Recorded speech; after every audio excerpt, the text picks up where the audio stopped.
आज के स्टोरी बहुत ही खास होने वाले हैं, तो इस स्टोरी को ध्यानपूर्वक जरूर सुने। तो चलो स्टार्ट करते हैं। कामिनी बहुत ही खूबसूरत औरत थी। उसे अपनी खूबसूरती पर बहुत घमंड था, लेकिन उसकी शादी बहुत ही साधारण दिखने वाले आलोकनाथ से हो गई थी, जिसे वो बिल्कुल भी पसंद नहीं करती थी। आलोकनाथ दफ्तर के मार्केटिंग विभाग में क्लर्क का काम करता था। महीने के 15 दिन वो टूर पर ही रहता, तनख्वाह भी ठीक ही थी। लेकिन कामिनी की हर दिन नई नई फरमाइशों को पूरा करने के चक्कर में महीने के पहले हफ्ते ही उसकी सारी तनख्वाह खत्म हो जाती थी। एक दिन की बात है, सुबह का समय था। कामिनी बिस्तर पर लेटी हुई थी, तभी आलोकनाथ ने उसे जगाते हुए कहा, क्या बात है कामिनी, आज बहुत देर तक सोई हुई हो?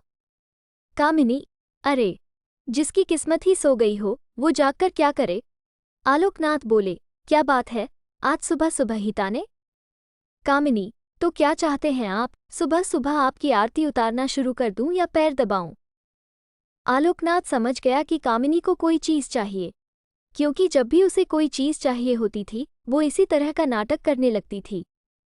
आलोकनाथ, अरे, क्या चाहिए तुम्हें, बोलो ना।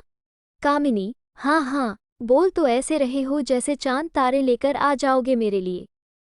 कितने दिनों से आपको सोने की रिंग के लिए बोल रही हूँ, लेकिन तुम तो एक कान से सुनकर दूसरे कान से निकाल देते हो। आलोकनाथ, अब जितनी हैसियत है मेरी उतना ही तो कर पाऊंगा मैं, और अभी मेरा हाथ तंग है। 2-3 महीने रुक जाओ ना, फिर दिला दूंगा मैं। कामिनी, तो फिर मुझसे पूछते क्यों हो कि क्या चाहिए?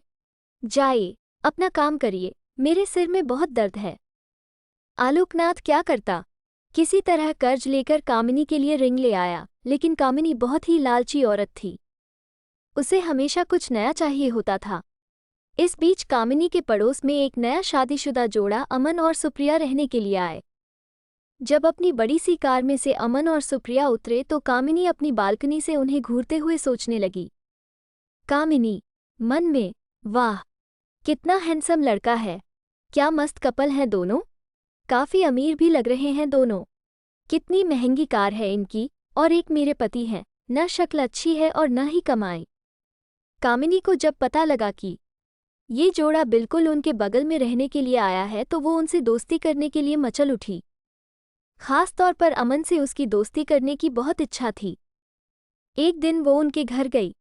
उसने दरवाज़ा खटखटाया, दरवाज़ा अमन ने ही खोला। सामने से अमन को देखकर वो उस पर और भी लट्टू हो गई। कामिनी, जी वो, मैं आपके पड़ोस में रहती हूँ, थोड़ी चीनी चाहिए थी मुझे। अमन, जी, अभी देता हूँ। अमन, सुप्रिया सुप्रिया, जरा कटोरी में चीनी तो ले आना। सुप्रिया चीनी लेकर आ गई। अमन ने उसे कामिनी को देने को कहा। इस बीच कामिनी की नज़र अमन के घर पर थी। काफ़ी महंगी और एंटीक चीज़ों से सजा हुआ था उनका घर। जब सुप्रिया ने कामिनी को चीनी की कटोरी दी तो उसकी नज़र सुप्रिया के गले में पहने नेकलेस पर गई। उसने अंदाजा लगाया कि ये डायमंड का ही होगा। सुप्रिया और अमन दोनों ने कामिनी को घर के अंदर आने को कहा, तो उसने कहा कि फिर किसी दिन। कामिनी जब चीनी की कटोरी लेकर अपने घर गई तो आलोकनाथ की नज़र उस पर गई। आलोकनाथ, अरे, घर में तो इतनी सारी चीनी पड़ी है, फिर तुम पड़ोस से मांगकर क्यों ले आए? कामिनी, ये बात आपकी समझ में आ जाती तो आप अपने ऑफिस में क्लर्क नहीं होते। धीरे धीरे कामिनी अमन और सुप्रिया से दोस्ती बढ़ाने लगी। जल्द ही वो उनका विश्वास जीतने में कामयाब हो गई। कभी कभी सुप्रिया किसी काम से बाहर गई होती तो वो सुप्रिया की गैरहाजिरी में भी अमन के पास चली जाती और उससे घंटों बातें करती। अमन, हंसते हुए, अरे, बस करिए भाभी, आप तो हंसा हंसा कर जान ही ले लेंगी। कामिनी, अरे, ऐसा मत कहिए अमन, आपकी जान हमारे लिए बहुत कीमती है। हम तो आपके लिए अपनी जान भी दे सकते हैं, एक बार बोलिए तो। अमन, ये आप क्या कह रही है? कामिनी बोली, आप तो सीरियस ही हो गए। अब आपकी भाभी को आपसे मजाक करने का भी अधिकार नहीं है क्या?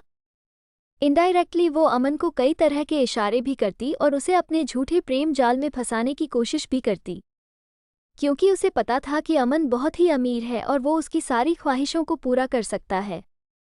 लेकिन अमन अपनी पत्नी से बहुत प्यार करता था, इसीलिए वो कामिनी की इन हरकतों का कोई जवाब नहीं देता था।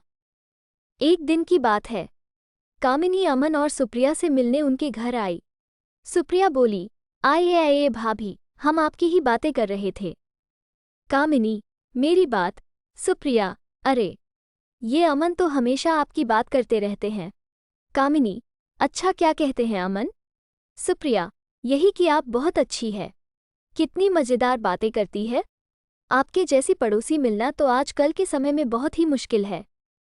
सुप्रिया के से मुंह से अपने लिए अच्छी अच्छी बातें सुनकर कामिनी मन ही मन बहुत खुश हो रही थी और उसे लग रहा था कि एक ना एक दिन तीर निशाने पर लग ही जाएगा। इस बीच सुप्रिया के भाई की शादी तय हो गई। उसके मायके वाले उसे बार बार बुला रहे थे, इसलिए सुप्रिया को शादी के 20 दिन पहले ही जाना पड़ा। अमन को इतनी लंबी छुट्टी नहीं मिलती, इसलिए उसने शादी के कुछ ही दिन पहले जाने का तय किया था। इधर कामिनी को जब पता लगा कि सुप्रिया 20 दिनों के लिए अपने मायके जा रही है तो उसने मन ही मन एक प्लान बनाया। कामिनी मन में, यही सही मौका है अमन को फंसाने का। आलोक भी बाहर है और सुप्रिया भी अपने मायके गई हुई है। सुप्रिया को मायके गए हुए अभी 2 ही दिन हुए थे। रात को 9 बजे कामिनी ने अमन के घर का दरवाज़ा खटखटाया। अमन ने ज़रा देर से दरवाज़ा खोला। कामिनी, क्या बात है अमन, बहुत देर कर दी दरवाज़ा खोलने में? अमन बोला, अरे भाभी, वो किचन में रोटियां बना रहा था। आपको तो पता है ना मुझे बाहर का खाना बिल्कुल पसंद नहीं है। कामिनी, अरे तो मुझे कह दिया होता, मैं बना देती। लगता है आप मुझे पराया समझते हैं। अमन, अरे नहीं नहीं भाभी, ऐसी बात नहीं है। मुझे खाना बनाना अच्छा लगता है। कामिनी, लेकिन मुझे ये अच्छा नहीं लगता कि मेरे रहते हुए आप किचन में खाना बनाएं। कामिनी भले ही अपने घर में कम ही खाना बनाती थी, लेकिन यहाँ तो उसका मकसद कुछ और था। वो किचन में गई और उसके लिए फटाफट खाना बनाने लगी। उसने ना सिर्फ खाना बनाया बल्कि अमन को खिलाया भी। अब तो कामिनी सुबह शाम उसके घर आती और उसका खाना बनाती। अमन को कामिनी का ये स्वभाव बहुत अच्छा लगा। एक दिन, अमन, कामिनी भाभी, मैं आपको क्या कहूँ? सच में आप मेरी बहुत मदद कर रही हैं, नहीं तो खाना बनाना और ऑफिस भी संभालना सच में बहुत मुश्किल काम है। एक दिन की बात है, कामिनी सुबह सुबह अमन के घर आई। अमन को लगा कि हर दिन की तरह वो खाना बनाने आई होगी, लेकिन हर दिन वो 8 बजे के बाद आती थी, लेकिन आज तो 7 ही बज रहे थे। कामिनी, अरे अमन, वो क्या है ना कि आज मेरा शौक खराब हो गया है। बुरा ना मानो तो मैं आज तुम्हारे बाथरूम में नहा लूं? अमन ने हामी भर दी। इधर कामिनी तो किसी और फिराक में थी।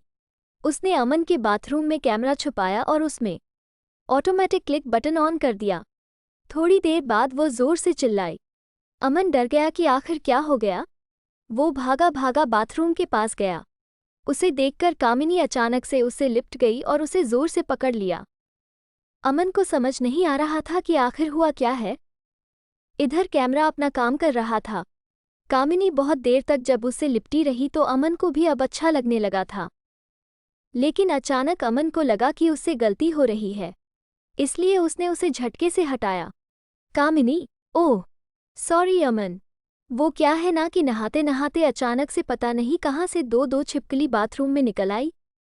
उसे देखकर ही मैं डर गई और जोर से चिल्ला पड़ी। अमन अब भी कामिनी से अपनी नज़रें नहीं मिला पा रहा था। इधर कामिनी अपने प्लान में कामयाब हो गई थी।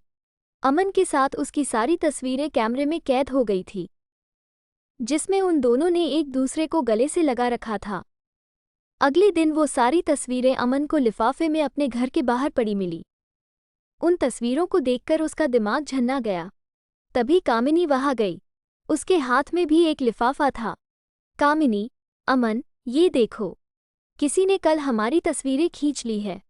वो मुझे ब्लैकमेल कर रहा है और कह रहा है कि अगर मैं 1 लाख रुपए उसे नहीं दूंगी तो वो ये तस्वीरें मेरे पति को दिखा देगा। अमन देखो, मैं एक सीधी शादी भारतीय नारी हूँ। मुझे नहीं पता कल किसने ये हरकत की है। अमन को भी कुछ समझ नहीं आ रहा था। उसने 1 लाख रुपए कामिनी को दे दिए। हालांकि उसे कामिनी पर रत्ती भर भी शक नहीं था, लेकिन कामिनी ने एक बार फिर से उससे 5 लाख रुपए मांगे तो उसका दिमाग ठनका। फिर भी उसे ज्यादा शक नहीं हुआ। उसने 5 लाख रुपए भी उसे दे दिए। लेकिन जब अमन सुप्रिया के पास जाने की तैयारी कर रहा था तो कामिनी ने फिर से उसे 2 लाख रुपए मांगे। इस बार अमन को लगा कि दाल में जरूर कुछ काला है। हालांकि गलती उससे भी तो हुई थी। अमन ने बहुत सोचा और उसने सुप्रिया से माफ़ी मांगते हुए उसे सारी बातें बता दी। सुप्रिया उसी समय अपने मायके से अमन के पास लौट आई। उस दिन कामिनी जब शाम को 2 लाख रुपए लेने आई तो उसने सुप्रिया को देखा। सुप्रिया को देखकर उसका चेहरा उतर गया। कामिनी, अरे तुम कब आई सुप्रिया? सुप्रिया, जी अभी आई हूँ भाभी। उसके बाद सुप्रिया ने अमन और कामिनी की सारी तस्वीरें उसे दिखाई और कहा, सुप्रिया, भाभी, आपने मुझे बताया क्यों नहीं कि कोई आपको इन तस्वीरों के लिए ब्लैकमेल कर रहा है? मैं अभी इन तस्वीरों को लेकर पुलिस स्टेशन जा रही हूँ। पुलिस का नाम सुनते ही कामिनी के होश उड़ गए। उसे अपनी पोल खुलने का डर सताने लगा। उसने पुलिस स्टेशन ना जाने की बात उनसे कही लेकिन सुप्रिया अड़ी रही। आखिरकार कामिनी टूट गई और रोते रोते उसने अपना गुनाह कबूल कर लिया।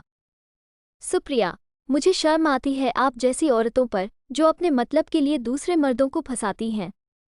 अरे आलोक भैया, में क्या कमी है?